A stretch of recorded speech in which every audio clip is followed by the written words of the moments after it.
warahmatullahi wabarakatuh. Indah batuk-batuk. Batuk ling batuk. Ya Allah. Nah, terima kasih teman-teman sudah berkenan hadir datang di kuliah online di malam ini gitu ya. Mohon maaf karena walaupun besok itu sebenarnya Bu Endah sudah bisa hadir luring, tapi ada tugas untuk mendampingi Pak Direktur dan juga keynote speaker yang datang untuk mengisi acara CMSE gitu ya.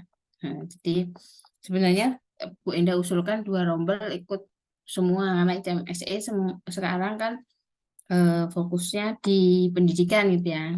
Nah, Bu Endah usulkan gitu PK5A sama PK5B ikut semua, tapi ternyata karena kuota terbatas dan besok ada Pak Direktur dari Kemdikbud, Pak Dirjen, jadi kuotanya setengah dipakai oleh dosen. Gitu. Jadi yang yang cukup hanya 1 rombel aja yang ikut. Jadi yang diambil adalah rombel jam 10, rombel PK5B. Nah, daripada nanti pagi Bu Endah menjanjikan untuk kuliah tapi ternyata nggak bisa, tadi siang maksudnya. Ternyata betul Bu Endah walaupun sebenarnya kita acara mulai jam 8 gitu. Tapi tadi Pak Alaudin selaku ketua kan sudah menugasi harus pagi. Jadi ya memang nggak bisa ngisi kalau pagi. Oke, Bu Endah mulai ya. Walaupun ini nanti Bu Endah maybe untuk kuliah dinamika Bu Endah selang-seling eh, jika memungkinkan ya luring, kalau tidak memungkinkan ya daring. Gitu aja ya kita santai gitu tapi serius. Teman-teman jangan lupa untuk selalu mendalami materi ini, apapun itu kuliah apapun itu mendalami materi sendiri di rumah, belajar mandiri itu sudah wajib hukumnya bagi mahasiswa ya di bangku kuliah. Itu pasti harus. Kalau apalagi sekarang dengan metode pembelajaran case method, apa eh, project based learning gitu ya. Pembelajaran berbasis project ya semuanya harus eh, apa namanya aktif, tidak nunggu dari hanya semata-mata dari pembelajaran dari kelas. Karena memang sebenarnya tidak diperkenankan di kelas diterangkai terus gitu.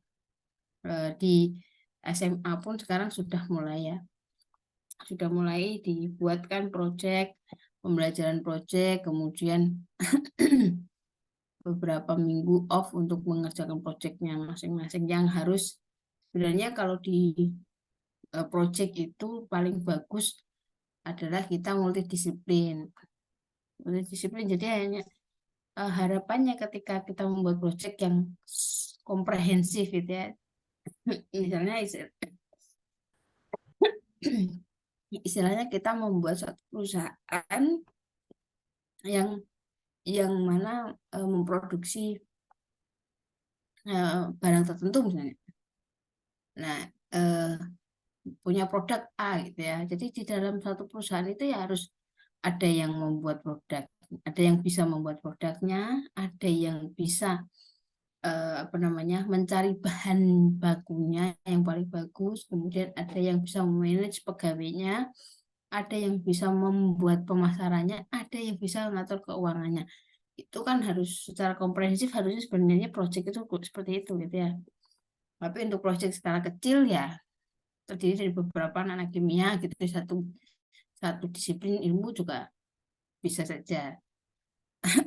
Tapi itu kalau menurut Bu Endah ya eh, kalau bisa berkolaborasi dengan bagus, maka yang multidisiplin pasti hasilnya lebih. Walaupun memang tidak mudah gitu ya, tidak mudah. Bu Endah dulu juga pernah membuat satu ya berjoin lah kan semua dengan teman-teman Ibu Endah serombel gitu ya. Beberapa orang tidak semua satu rombel itu membuat satu usaha gitu, tapi ternyata untuk memanage apa namanya usaha itu tidak semudah yang dibayangkan. Apalagi pada saat itu kita hanya satu disiplin saja, hanya dari rombolnya Bu Indah, oh, berarti rombol kimia gitu ya. Yo, em, orang-orangnya, personil-personilnya ya yang ya hanya bisa kimia saja gitu ya. Nggak ada yang bisa yang lain. Jadi kita dengan pemahaman kita yang cepet gitu, yang cetek ini pemahaman lain-lainnya. Jadi kemudian tidak jadi, maksudnya tidak bisa berlangsung lama. Nah, nanti teman-teman juga eh, bisa mulai berkolaborasi gitu ya. Kalau dari prodi pendidikan mungkin teman-teman sudah mulai eh, apa ya, membayangkan apa enggak, dulu Bu Indah pernah membayangkan, pernah berangan-angan gitu membuat satu yayasan pendidikan. Ya itu bentuknya yayasan, entah itu apa, tapi ya, sekolah lah gitu ya. Ya, sekolah yang kita yang dibuat Bu Indah sendiri gitu, punya sekolah sendiri ya. Nah, cuman sampai sekarang belum terkabul gitu. Karena tidak tahu juga caranya memanage. Ya, barangkali besok sudah bisa mulai mulai dipikir gitu ya. Oke, kuliahnya tak mulai aja wis, malah cerita terus. Seperti yang Bu Endah sudah posting di apa namanya, di Elena gitu ya, sudah ada materi yang Bu Endah post, entah dibaca apa enggak tahu ya Bu Endah. Nah, ya harapannya sudah dibaca. Jadi setelah pertemuan 8 pertemuan dengan UTS bersama dengan Bu Srika, ini nanti sudah di take over ke Bu Endah gitu ya. Untuk selanjutnya pertemuan 9 sampai ke 16 sampai UAS nanti sama Bu Endah. Oh, UTS-nya luring ya kemarin ya. Iya, Bu. UAS-nya nanti kira-kira mau luring apa mau daring? UAS-nya. Ini nanti kita pikirkan lah ya. Kalau mau Iya, Bu. kalau mau daring ya oke, mau luring ya oke aja, sama aja. Kalau Bu Ida mah sama aja.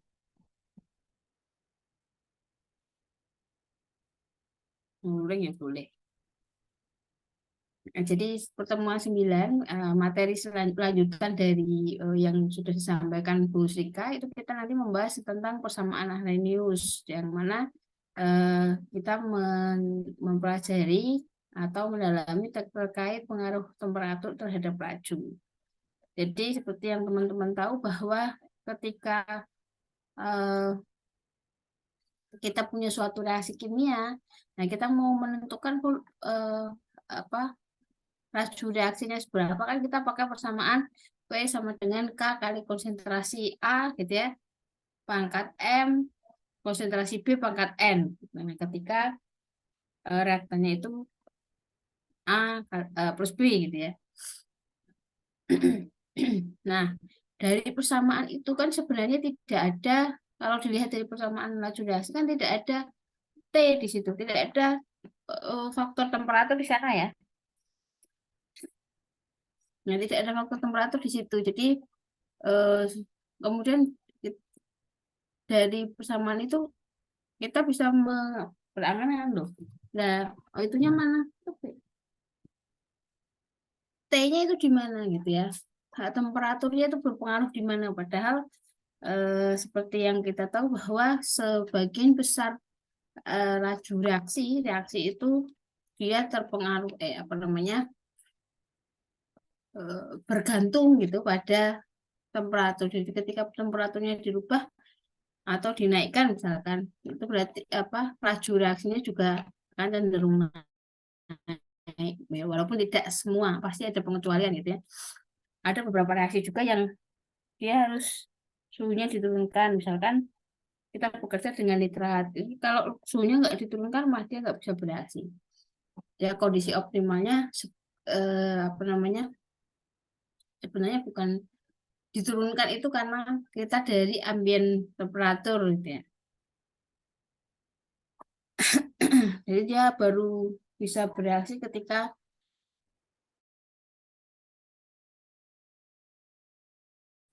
suhunya 5 derajat.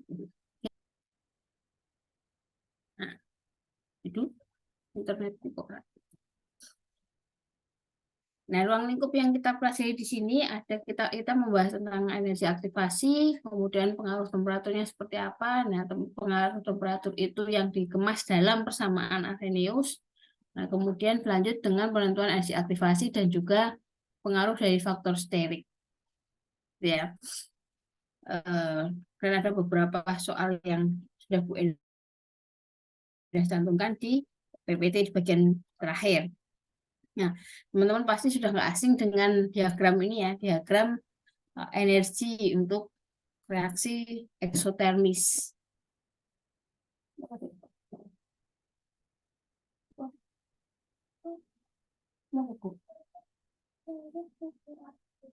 Ya, jadi diagram diagram energi untuk reaksi eksotermis sudah sering kali ini sudah beberapa kali dibahas juga bahwa ketika kita punya suatu reaksi eksotermis, energi produk yang dihasilkan dari reaksi kita itu dia ada di lebih rendah daripada energi reaktan yang kita pakai, ya. Seperti yang kita tahu, energi aktivasi itu apa?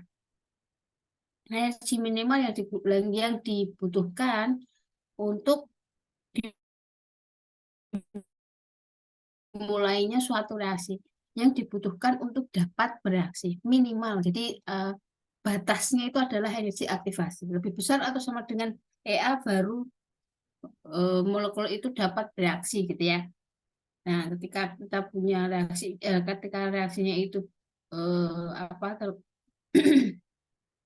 bersifat eksotermis, maka produk yang dihasilkan itu dia punya energi lebih rendah gitu daripada reaktan. Jadi produk yang dituju dia karena energinya lebih rendah kan lebih gampang gitu ya tercapainya. Jadi delta H produk dan reaktan dikurangkan berarti delta H-nya itu negatif nilainya. Penciri reaksi eksotermis kalau reaksinya itu delta H-nya negatif, terus dia bersifat eksotermis begitu. Nanti EA pasti sudah tahu ya,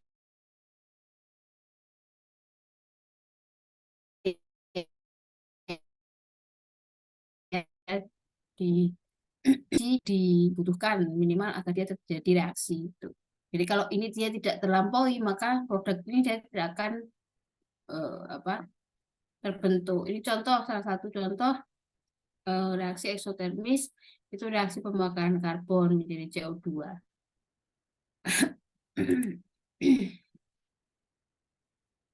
Nah, sekarang reaksi berikutnya itu adalah reaksi endotermis.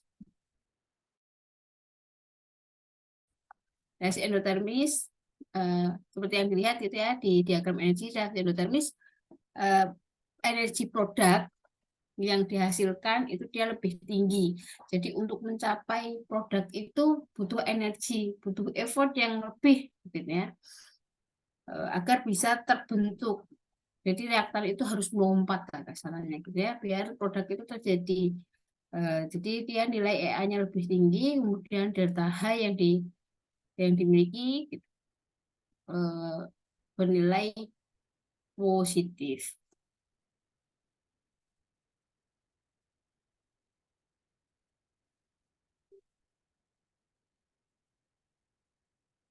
Nah, sebagian besar reaksi endotermis ini memiliki EA yang bernilai positif karena energi yang dimiliki dia gitu ya itu diabsorpsi untuk memutuskan ikatan gitu dalam reaktan gitu, gitu. Jadi dia butuh mengabsorpsi energi eh, apa namanya yang lebih untuk memutuskan ikatan dari reaktan yang akan bereaksi. Contoh itu adalah reaksi CaCO3 menjadi CaO dan CO2.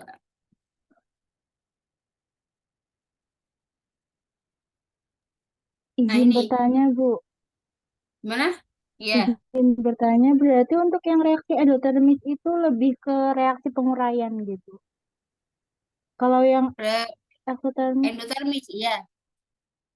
Reaksi penguraian sebagian besar ikut reaksi endotermis karena dia kan butuh energi yang lebih tinggi tuh untuk membreakdown bonding-bonding yang ada di molekulnya.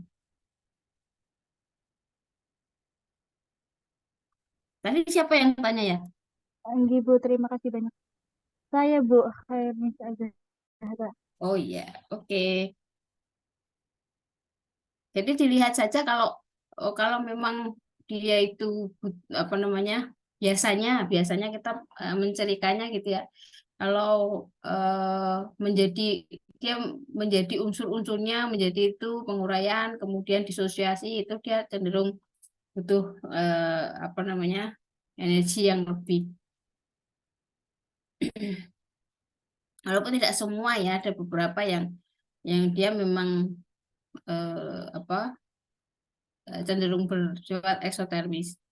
Ada juga yang begitu, yang dia secara otomatis, secara spontan dia bisa apa terurai karena konsep kestabilan dia yang ada di dalam molekul itu nilai energinya dari produk itu dia lebih rendah daripada energi yang ada di reaktan. Nah, ini seperti yang Bu Enda tadi pertama bahas bahwa di persamaan laju yang kita rumuskan gitu ya. Itu di sini kan tidak ada faktor T, tidak ada temperatur yang mempengaruhi di sini gitu ya. Nah, padahal faktanya di lapangan bahwa laju reaksi yang ada itu sebagian besar reaksi itu akan bertambah dengan meningkatnya temperatur. Jadi kan temperatur mempengaruhi laju reaksi yang ada gitu ya. Sebagian besar ditulis di sini tidak bukan semua gitu ya. Jadi kalau dulu di SMA pasti tulisannya semakin tinggi temperatur maka gitu ya dulu ya apa kayaknya maka laju reaksi dia akan semakin tinggi.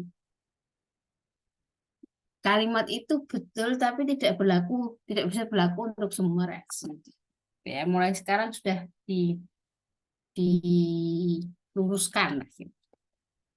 Dengan itu. Karena memang ada beberapa reaksi yang dia justru butuh diturunkan.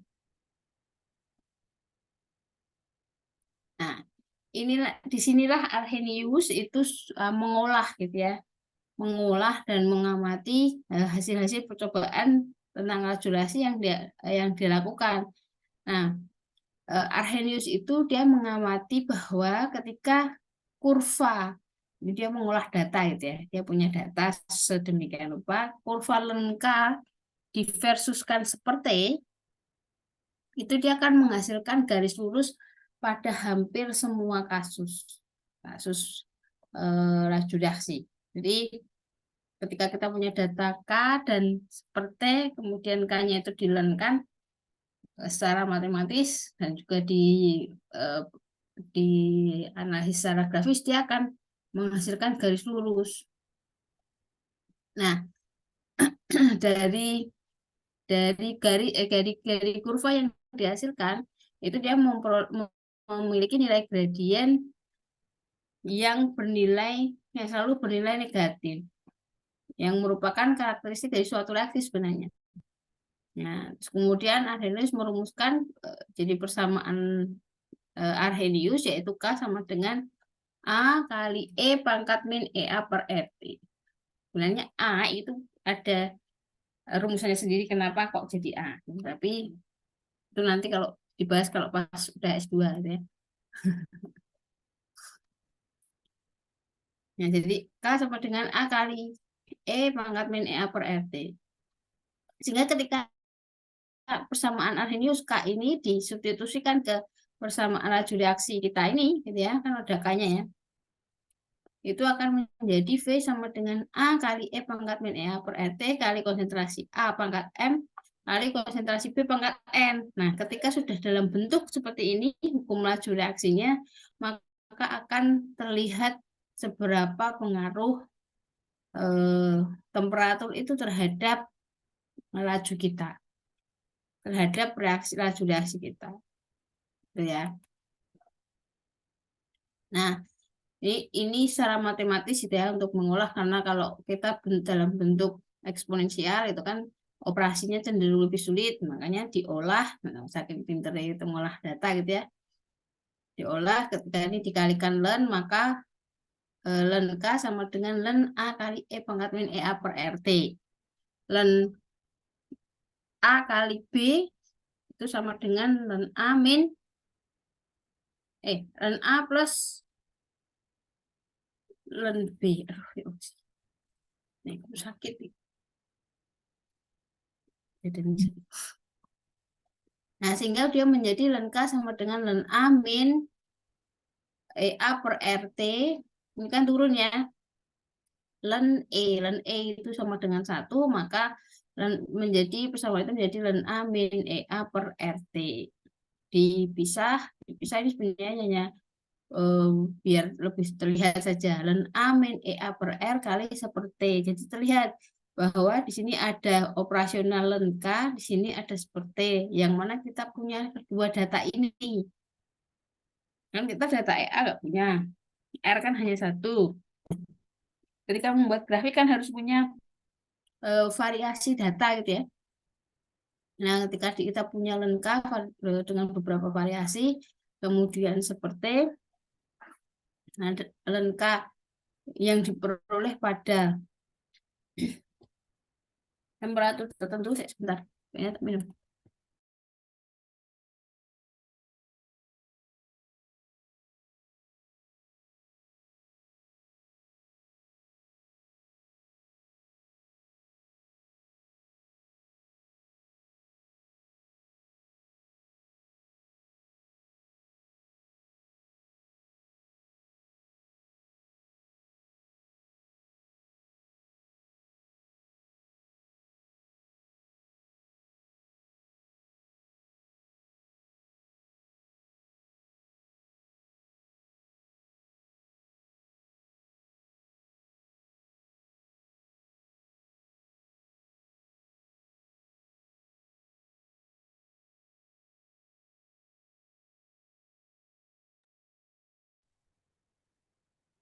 Cuacanya panas. Aduh. Gitu ya. Jadi kalau kalau Bu Endah, kalau kita di kimia di ini ala Bu Endah sendiri ya. Kalau kita bekerja dengan banyak data, kemudian banyak persamaan yang perlu kita selesaikan di laboratorium misalnya, dengan serangkaian data yang kita miliki, Bu Endah itu paling gampang. Itu semuanya, semua persamaan itu Bu Endah jadikan persamaan regresi linear. Jadi begini, gitu ya. Jadi seperti ini. Ketika kita sudah punya persamaan yang mirip dengan inilah, Y sama dengan A plus BX, Y sama dengan A min BX.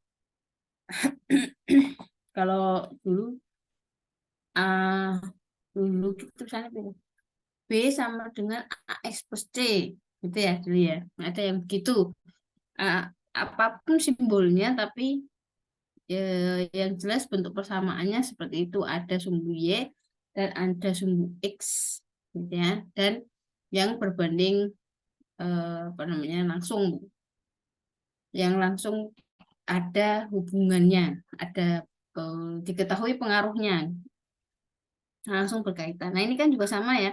Ln K sama dengan ln A min EA per R kali seperti. Di sini sumbu Y, ini sumbu X, kan kita punya K, nilai K. Bisa dilenkan, kemudian seperti. Kalau kita operasional yang lebih familiar kan sebenarnya kita bisa pakai log K bikin log A, logaritma. Terserah mau boleh pakai len, boleh pakai log. Nah, A ini merupakan faktor Arrhenius atau faktor praeksponensial. EA-nya itu energi aktivasi yang kita cari. Nah, kalau melihat persamaan ini, berarti kalau kita ingin menentukan EA ya, dari suatu reaksi yang kita miliki, maka kita harus memvariasikan T yang ada, temperatur dari reaksi. Kalau ketika temperatur itu divariasi, kita tahu laju eh, di temperatur tertentu yang divariasi, misalnya T-nya 10, 20, 30 gitu, derajat Celcius, kita tahu K-nya gitu ya, tahu lajunya, nanti kita bisa menghitung EA-nya. Jadi kalau kita mau membuat serangkaian percobaan yang mengukur laju, ya tidak hanya tidak hanya butuh serangkaian data, konsentrasi, dan waktu. Kan biasanya kalau untuk mengukur durasi cukup itu ya, cukup konsentrasi waktu sesuai dengan hukum laju V sama dengan konsentrasi A pangkat M, konsentrasi B pangkat N.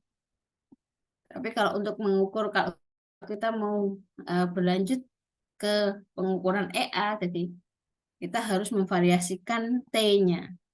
Jadi sesuai dengan persamaan Arrhenius. Tergantung kita mau menentukan apa tidak EA-nya. Tapi biasanya kalau kita mau percobaan tentang laju durasi, ya biasanya tetap diukur gitu ya EA-nya. Jadi kita perlu energi minimal yang perlu dimiliki oleh reaktan, molekul reaktan kita untuk terjadi reaksi.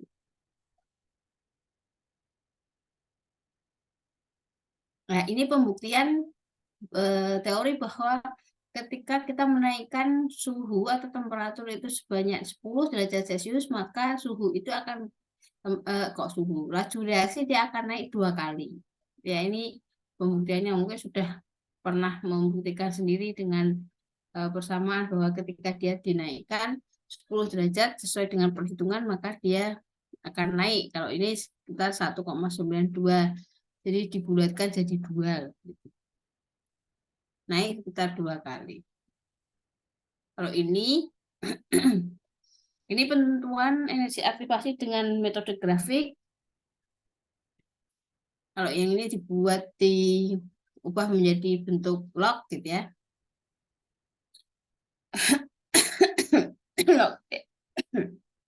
Log juga boleh. Kemudian ketemu nanti slope yang diperoleh dari grafik kita itu merupakan min EA per R. R-nya sudah tahu ya 8,314. Nah, nanti EA-nya ketemu. Nah, kalau kita mau menentukan EA dari dua konstanta laju, misalnya kita punya konstanta laju 1 dan K1 dan K2, maka bisa langsung digunakan dengan rumus ini. Dan K1 per K2 sebenarnya dengan E pangkat EA per R kali seperti 2 min seperti 1.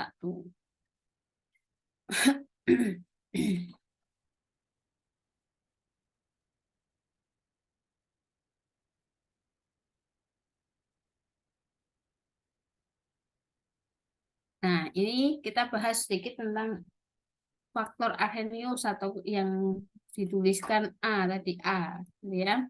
Faktor Arrhenius atau faktor praeksponensial. Nah, sebenarnya faktor Arrhenius itu dia berhubungan dengan tumbukan antar molekul reaktan yang terjadi dalam suatu reaksi. Jadi ketika kita belajar laju reaksi di awal-awal kan pasti kita belajar tentang teori tumbukan gitu ya. Nah, ketika suatu molekul itu mau bereaksi, itu dia harus terjadi tumbukan di dalamnya, gitu ya, di antara molekul-molekulnya. Nah, molekul reaktan yang bertumbukan itu dia harus memiliki energi yang cukup seperti yang tadi, harus mempunyai energi sebesar minimal EA untuk membentuk produk.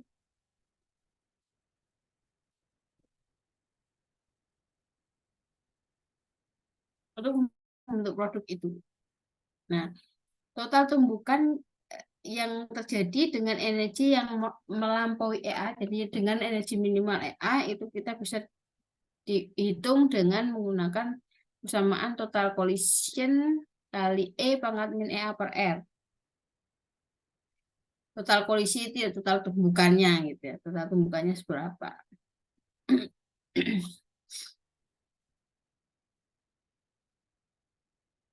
Nah, kalau seluruh tumbukan itu melampaui EA, maka akan menghasilkan laju reaksi Z-nya bisa di total kolisinya bisa dimasukkan ke reaksi gitu ya. Ke laju ke persamaan laju. Nah, faktanya ini faktualnya gitu ya.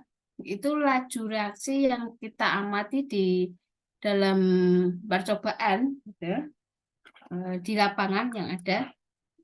Laju reaksi itu dia selalu lebih rendah dari jumlah tumbukan yang ada. Jadi ketika kita mengamati jumlah tumbukannya dengan laju reaksinya seberapa gitu ya, ternyata laju reaksinya itu teramati dia lebih rendah dari jumlah tumbukannya.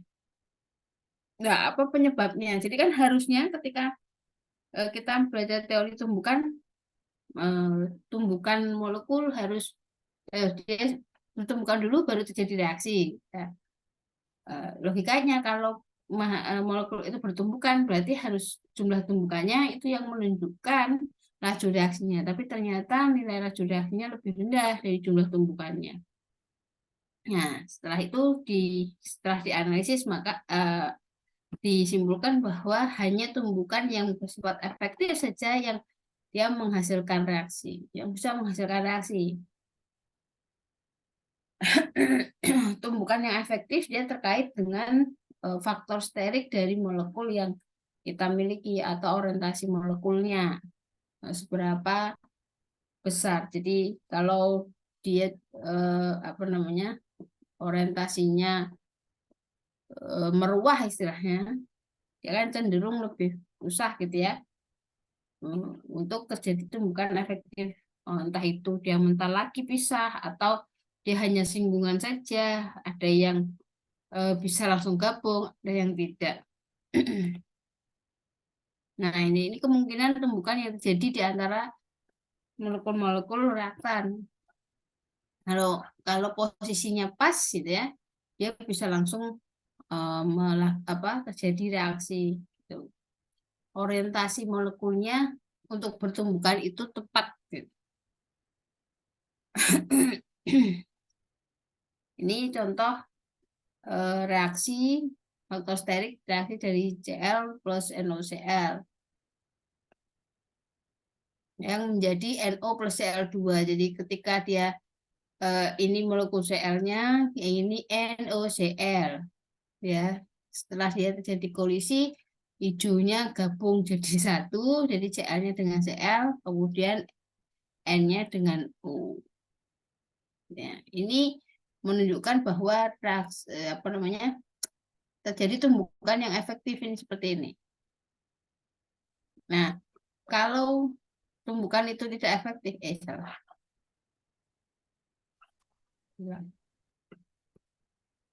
Nah, kalau yang gambar yang kedua ini Cl dan Cl ini NaCl gitu ya, ketika dia bertumbukan, kemudian ternyata Cl-nya itu keluar lagi setelah tumbukan, dia mental lagi keluar lagi. Itu yang kita sebut sebagai tumbukan tidak efektif. Jadi tidak terjadi reaksi gitu ya. Nah, ini Nah, selain orientasi molekul yang tepat untuk bereaksi, molekul itu juga harus bertumbukan. Ini catatannya dari Arrhenius. Molekul yang bertumbukan itu harus memiliki energi kinetik yang sama dengan atau dia lebih besar dari energi aktivasinya. Jadi diimbangi dengan energi kinetiknya. Energi kinetiknya itu geraknya ya. Nah, beberapa poin penting tentang EA, ya EA itu selalu bernilai positif. Nah, semakin besar nilai EA, maka semakin lambat suatu reaksi. Kalau ini secara logika bisa dilihat ya, bisa diketahui bahwa kalau kita kalau energi minimal yang harus dilampaui itu semakin tinggi, maka dia akan semakin lambat reaksinya. Nah, untuk mencapai energi minimal itu molekul-molekulnya kan tidak banyak yang bisa mencapai itu. Makanya kita kadang kalau mau mereaksikan sesuatu perlu menaikkan energi molekul di dalamnya dengan cara dipanaskan, ya, menambah temperaturnya itu tadi. Biar ceritanya adalah biar eh, energi dalam yang dimiliki oleh molekul itu bertambah dan menaikkan energi kinetik yang dimiliki. Jadi reaksinya bisa tercapai. Nah, semakin besar nilai EA, maka dia semakin tajam slope yang dari kurva yang dihasilkan. Dari kurva Lenka versus sepertinya.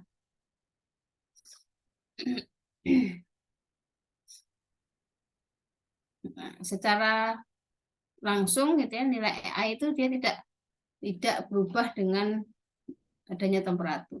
Nilai EA-nya loh ya, yang yang diubah ya apa namanya, yang dipengaruhi itu kan eh, gerakan nilai kinetik molekulnya lah gitu ya.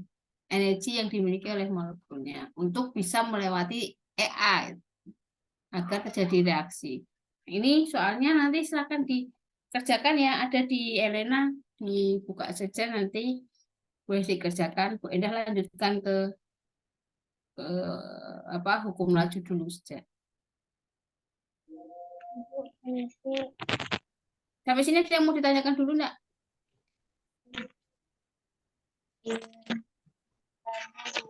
Bu Endah nggak kecepatan loh, bukan kecepatan. Kayak kecepatan nanti dibaca lagi ya. Boleh ditanyakan kalau ada yang mau. Roja, kenapa? Mau tanya apa? Izin bertanya, Bu. Tadi kan Mm-mm. ada yang kalau naik 10 derajat itu lajunya naik 2 kali, ya, Bu.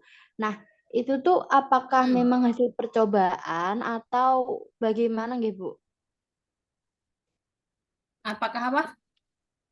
Itu Dari percobaan. memang 10 derajat itu tuh maksudnya nih, pasti naik setiap naik 10 derajat langsung laju reaksinya naik 2 kali atau misalkan 5 derajat atau gimana, Bu? Itu tuh maksudnya gimana, Bu?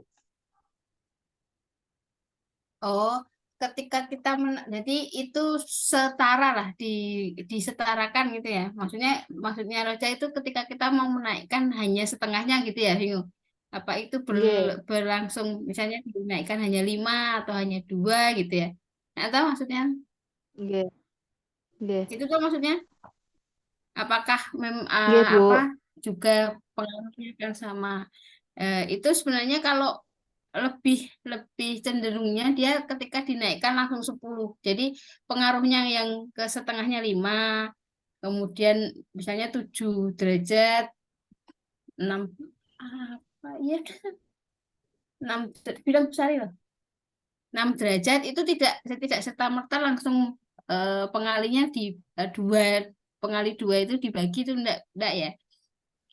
Kita pakainya per 10 derajat.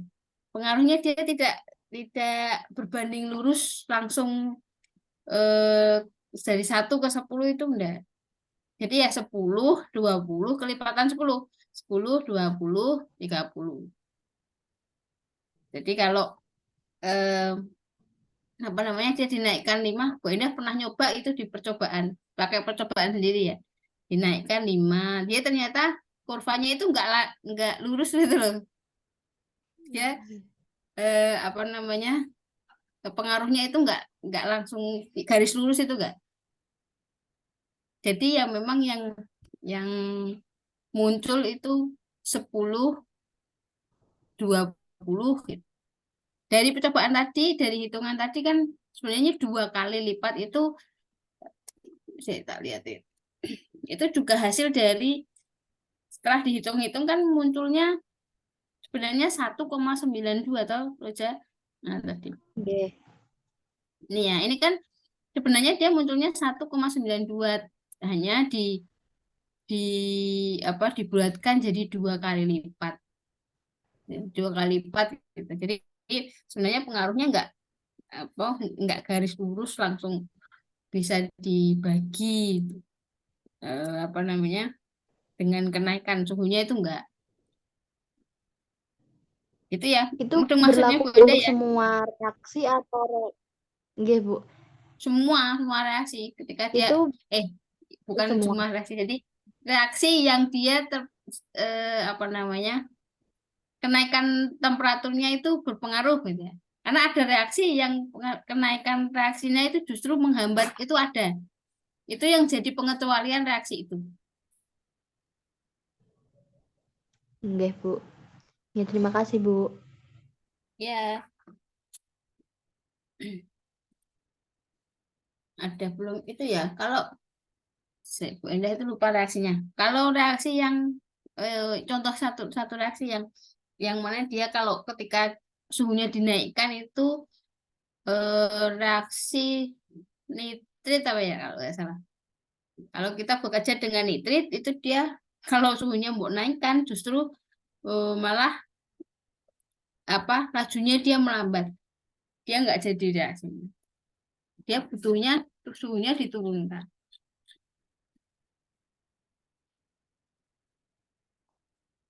Nah, ini kita bahas sedikit tentang teori apa namanya? Teori-teori dalam reaksi kimia. Di sini ada teori tumbukan, ada yang tadi sudah kita bahas sedikit yang mempengaruhi apa namanya? Bentar, ada nyebutnya. Jadi sebenarnya ada dua pendekatan gitu ya, dua macam pendekatan yang dikenal untuk mengembangkan konsep-konsep dalam kinetika kimia, dalam laju reaksi lah, yang gampang gitu ya, kinetika kimia. Yaitu kita bisa melakukan pendekatan empiris dan juga bisa melakukan pendekatan teoritis.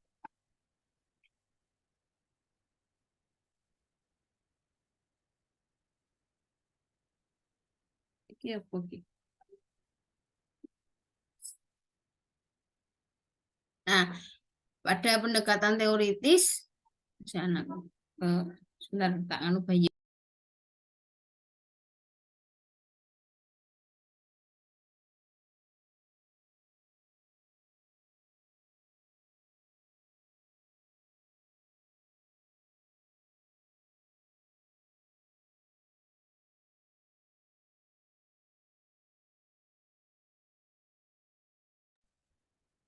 Badannya Bu Indah sakit.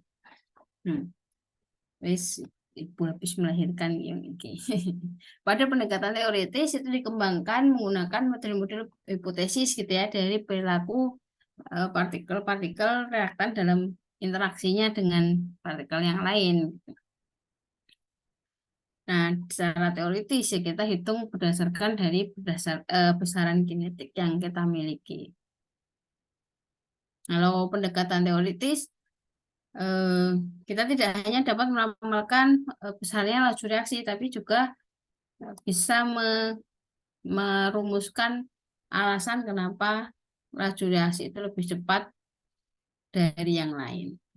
Nah, secara teoritis itu yang kita ketahui ya teori tumbukan dan juga teori kompleks teraktivasi. Tahu ya teori kompleks teraktivasi sudah belajar organik, sintesis organik. Itu di sana banyak yang reaksi yang muncul intermediate. Kalau yang di sini Bu Endah sebut sebagai teori kompleks teraktivasi. Nah, kebergantungan laju reaksi itu terhadap temperatur itu kan tergambar pada persamaan Arrhenius gitu ya. Itu sudah dibahas tadi bahwa dia apa hubungannya hubungannya bisa diketahui, sudah dirumuskan dalam persamaan Arrhenius. K sama dengan A kali E pangkat min EA per RT. Nah, sudah tahu tadi bagaimana menghitung, mengukur EA-nya dengan menggunakan grafik gitu ya, atau kita bisa membandingkan dengan di antara dua tetapan laju yang kita miliki. Nah, harga E pangkat min EA per RT itu biasa kita kenal dengan ungkapan Boltzmann, ya, tetapan Boltzmann, ya.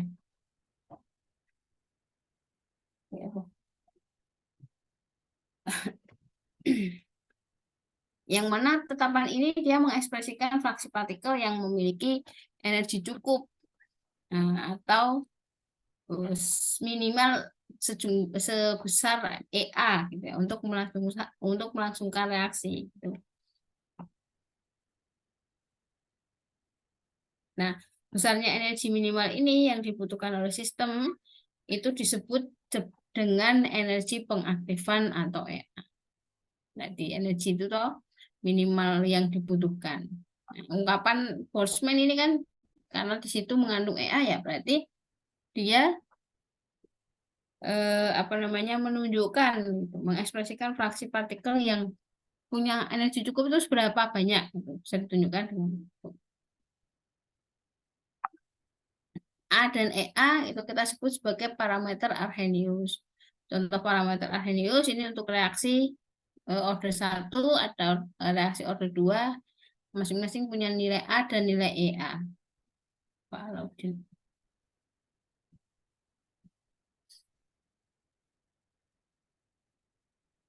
Nah, secara empiris nanti kita bisa menentukan harga A dan EA suatu reaksi itu dengan menggunakan data K atau tetapan laju pada berbagai temperatur seperti Bu Enda sampaikan. Kalau kita mau mengukur EA, untuk menghitung EA, maka dalam desain reaksi yang kita lakukan ya harus memvariasikan temperatur. Jadi kita harus harus mengukur laju reaksi pada variasi temperatur, ya, pada variasi temperatur, biar kita bisa menentukan EA dari suatu reaksi itu.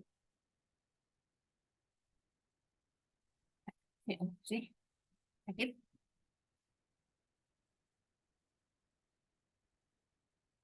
Nah, ini ya, dengan kita membuat grafik antara lengkap dan dengan seperti, maka kita bisa mengetahui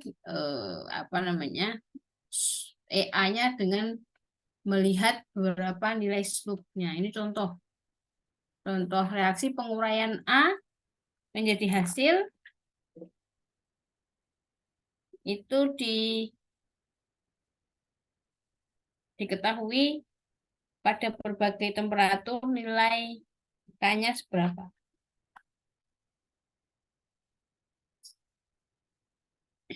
Aduh ya Allah. Jadi sakit. Ini dari data ini tadi kita olah menjadi seperti dan lenka gitu ya. Dihitung, kemudian dibuat grafiknya. Kemudian ketemu slope-nya.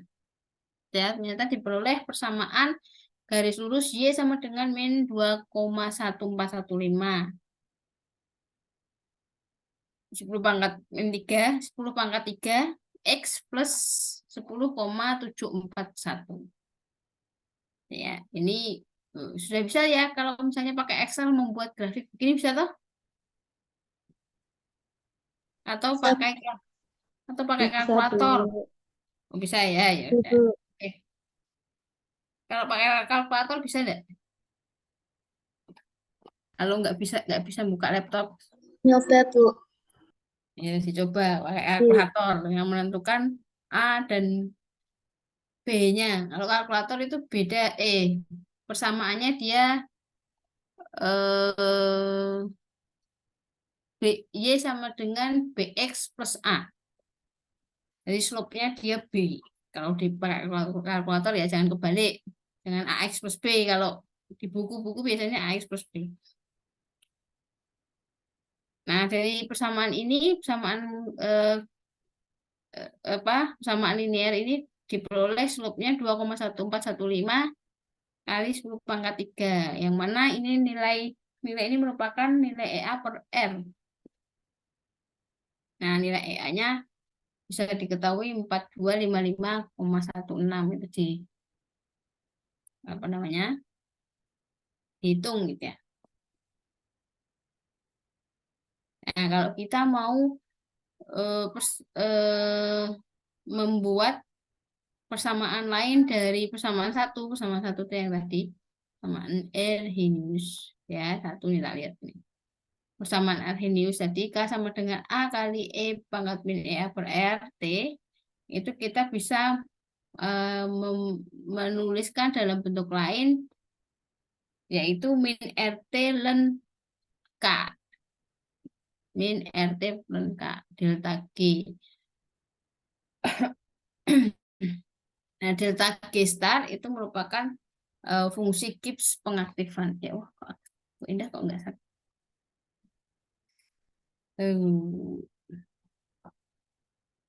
Nah, setelah di apa namanya, secara teoritis itu dia ketika kita olah gitu ya, faktor praeksponensial dan energi aktivasi itu juga bisa dilakukan dengan pendekatan teori tumbukan dan teori kompleks teraktivasi atau teori keadaan transisi atau intermediate atau teori laju reaksi absolut. Ya Bu, ini akuatik.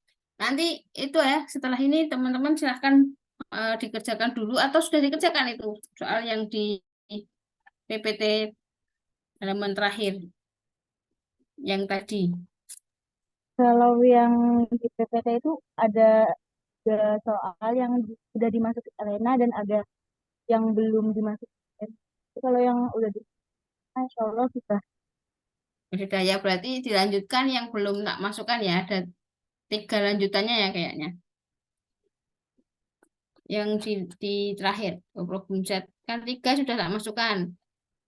Yang 4, 5, 6 yang belum tak masukkan Kak Elena. Nanti silakan dikerjakan saja, dilanjutkan sendiri Bu Indah. Dadanya sakit. Aduh, kebanyakan kerjaan. Bu Indah sebenarnya baru aktif, baru datang ke kampus tadi pagi. Tapi terus langsung diberi pekerjaan. Gitu ya, sampai sini ada yang mau ditanyakan dulu enggak sebelum tak akhiri kuliah dinamika kimia malam ini? Ibu izin bertanya, Bu. Ya, gimana Rena? Ini Bu, untuk faktor praeksponensial atau A tadi itu kan yang di orde 1 satuannya cuman second ya Bu. Terus yang orde 2 tuh mol per second. Nah, berarti itu tergantung ordenya atau bagaimana Bu satuannya tuh? Iya, kan sebenarnya dia faktor sterik dari apa namanya, dari molekul reaktan ya toh.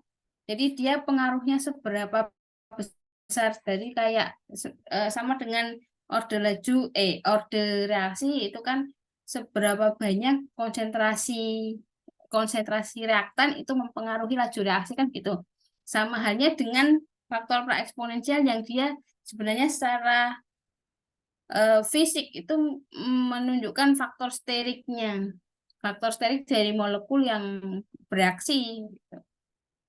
Jadi ketika dia apa namanya, mempengaruhi sebanyak apa namanya, istilahnya kuadratnya pangkat 2 kalinya, berarti dia akan sama dengan apa konsentrasi ketika mengikuti hukum orde kedua gitu. Itu sama, dia pengaruhnya sama karena sebenarnya dia kan bukan berbanding lurus ya, tapi setara dengan konsentrasi molekul. Jadi konsentrasi molekul seberapa banyak, nah itu kan dia bisa menunjukkan eh, secara fisik faktor steriknya. Jadi kalau dia konsentrasinya semakin besar tapi ternyata secara fisik dia itu wujudnya secara fisik itu meruah gitu ya, faktor praeksponensialnya dia akan menunjukkan pengaruhnya sedemikian sama dengan konsentrasinya. Itu ya Lena. Ya, Bu. Baik, terima kasih, Bu. Ada lagi?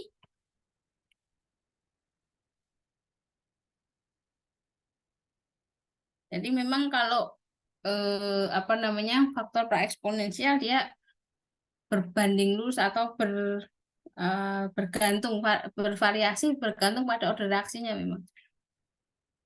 Itu intinya begitu. Tapi secara konseptual kalau kita melihat faktor praeksponensial sendiri itu secara fisik memang menunjukkan faktor sterik dari molekul yang bereaksi gitu ya. Kalau sudah dengan faktor sterik itu pasti hubungannya dengan konsentrasi. Ada lagi yang mau ditanyakan? Bu, izin memastikan, Bu. Hmm? Kan ini ya, Bu, di soal nomor 1 kemarin itu ada pertanyaan A sama disuruh buat ini nyari EA juga. Nah, dari saya itu lupa buat ngasih satuan yang A-nya itu, Bu. Itu boleh diubah atau nggak usah diubah, nggak apa-apa, Bu, kalau misalnya udah di-submit. Oh, nggak usah, nggak apa-apa. Tapi yang penting sudah tahu ya. Kan Ya, kemarin belum belum nganu toh. Kita belum bersua lewat sini. Nggak apa-apa. Yang penting sudah paham bahwa memang dia punya satuan yang berbeda. Sama dengan mirip dengan K juga. Besok lagi jangan lupa nulis karena satuan itu menunjukkan pengaruhnya seberapa banyak. Ada lagi yang mau tanya? Sudah disubmit toh tapi toh Rena? ampun, Bu. Ya, udah nggak apa-apa. Oke? Izin masuk lagi, Bu. Untuk Ya. yang latihan kali ini apakah perlu disubmit? Kalau misalnya perlu disubmit untuk deadline-nya kapan? Terima kasih. Oh, yang 3 ya? Yang Ini 3 yang nggak 4 usah sampai 6. oh, yang 4, 5, 6 nggak usah, besok aja kita apa review saja bersama pas ketemu lagi. Nggak usah submit, Lebih buat baik, Bu. latihan saja. Buat latihan saja. Sudah ada lagi? Tak input sekali dulu, nggak lupa. Nggak ada? Ya, tidak ada, Bu. Oke. Kalau nggak ada, Bu Endah cukupkan dulu ya kuliah malam hari ini. Terima kasih teman-teman yang tetap semangat walaupun di malam hari, besok pagi boleh tidur kalau pas jamnya dinamika kimia boleh nongkrong-nongkrong, boleh kemana aja lah nggak apa-apa gitu ya. Jadi pengen tak undang ke seminar tapi ternyata nggak cukup kursinya. Terima kasih sekali lagi. Kurang lebih mohon maaf. Semoga bermanfaat. Assalamualaikum warahmatullahi wabarakatuh. Waalaikumsalam Waalaikumsalam. warahmatullahi wabarakatuh.